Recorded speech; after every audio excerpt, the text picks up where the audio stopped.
Kim Hae-won adalah seorang jaksa yang penuh integritas dan komitmen. Namun, ia terbunuh saat menyelidiki sebuah kasus korupsi yang melibatkan seorang politisi ternama bernama Jo Tae-suk. Hee-woo dibunuh oleh seorang pria yang adalah kaki tangan Tae-suk. Hee-woo kemudian mendapat kesempatan hidup kembali oleh malaikat maut berbaju merah yang dulunya adalah mantan sekretaris politisi Tae-suk yang telah mati terbunuh.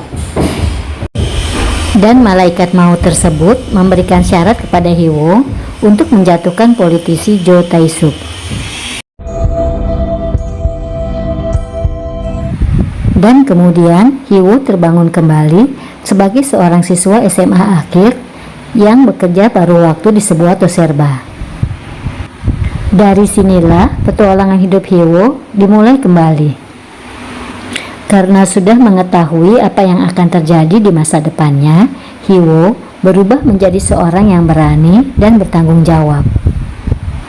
Ia berhasil memperbaiki hubungan dengan kedua orang tuanya, juga menyelamatkan mereka dari kecelakaan tabrak lari yang ternyata dilakukan oleh putra tunggal politisi Tae-suk. Hee-woo juga berubah menjadi seorang yang berani melawan kejahatan teman-temannya yang merudungnya di masa lalu. Semua keadaan berubah 180 derajat.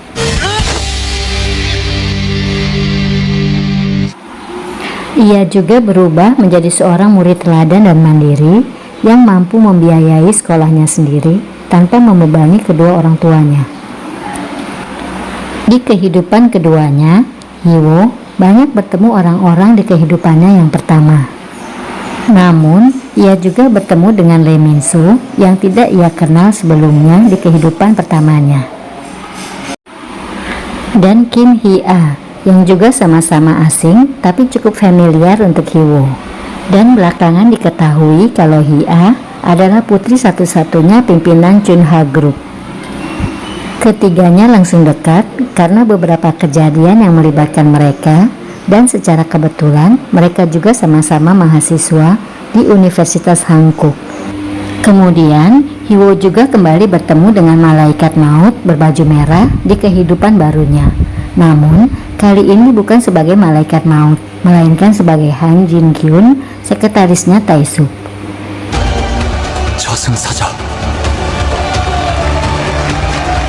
Singkat cerita, di kehidupan barunya kini, Hee-woo juga belajar banyak tentang bisnis, di mana semuanya terhubung dengan politisi Tae-suk. Ia juga berhasil menyelamatkan orang-orang yang di kehidupan sebelumnya adalah korban dari kelicikan dan keserakahan Tae-suk.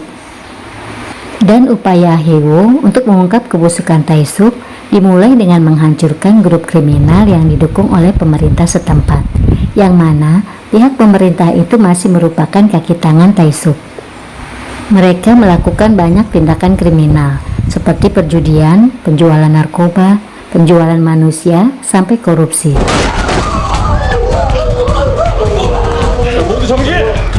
Selain menghancurkan grup kriminal dukungan Tae-suk, Hee-woo juga menyusun strategi lain dan berhasil bergabung menjadi anggota klub rahasia pusat di mana Tae-suk menjadi pimpinannya. Dari pertemuan klub inilah Hee-woo tahu sepak terjang dan rencana Tae-suk serta kroni-kroninya. 조태섭의 자금관리 측 박대호가 대표로 있는 Usaha Hee-woo untuk membongkar kebusukan Tae-suk dan kroni-kroninya tidaklah mudah. Dalam perjalanannya, Hee-woo harus berhadapan dengan Min-soo, rekan yang selama ini selalu berada di pihaknya. Namun kemudian membelot dan bekerja sama dengan Tae-suk untuk menjatuhkan Hin-woo. Hee-woo kemudian mengambil jalan lain untuk melawan Tae-suk. Dia mengundurkan diri sebagai jaksa dan kemudian bergabung menjadi calon anggota dewan bersaing dengan Tae-suk. 수고했다. Saat kampanye, Min-soo memberikan senjata pada Tae-suk untuk menjatuhkan Hee-woo. Rumor buruk dan palsu tentang masa lalu Hee-woo mulai menyebar. Untuk mengalihkan perhatian media, Hee-woo bekerja sama dengan Hee-ah sengaja menyebarkan berita pertunangan palsu mereka. Dan pada saat konferensi pers itulah, Hyo menantang Tae-sub berdebat secara terbuka. Hyo menggunakan perhatian media untuk membongkar semua kebobrokan Tae-sub. 떠도는 소문과 폭로는 모두 사실이 아닙니다. Dan puncaknya, Han Ji-hyun, sekretarisnya Tae-sub yang merupakan malaikat maut berbaju merah, membongkar kedok Tae-sub secara eksklusif pada media. Dan kemudian satu persatu orang-orangnya Tae-sub dipenjara.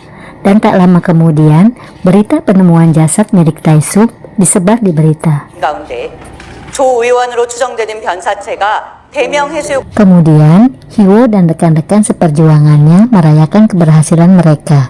Sekaligus, Hyo dan Hia mengumumkan pada orang-orang terdekat mereka kalau mereka mulai berkencan sungguhan. Meskipun Tae-sub sudah tiada, namun tampaknya perjuangan Hyo dan kawan-kawan belum selesai, karena masih ada sisa-sisa kroninnya Tae-sub yang harus dibersihkan dan menjadi PR Hyo serta rekan-rekannya kemudian. 여전히 존재한다.